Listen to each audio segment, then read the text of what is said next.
jo diria que programes de tele, d'humor, em va enganxar.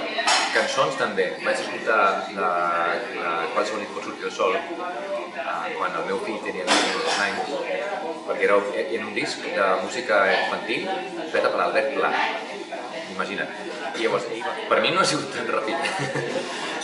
O sigui, jo porto molts anys cantant des d'això, des de fa 17 anys o així, més o menys, que vaig començar a fer aquesta carrera de cantar, perquè jo era guitarrista clàssic, no? I penso que la meva vida seria estudiar guitarra clàssica i donar classes.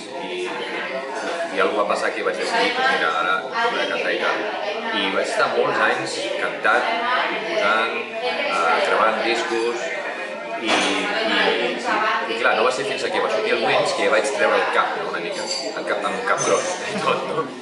Hola, i soc jo, no? No, gaire.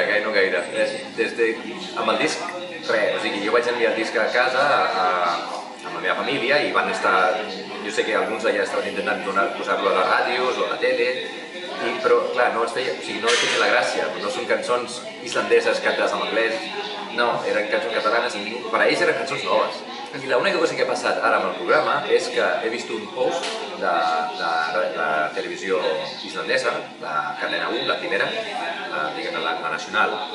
Han fet com un post al Facebook, un reportatge sobre mi, sobre això, sobre que he fet un programa i tal i qual.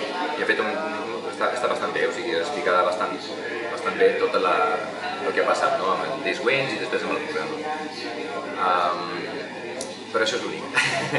Suposo, no sé, potser em trucaran a partir d'ara i faran alguna entrevista, però de moment només tinc això, i a Islàndia és conegut.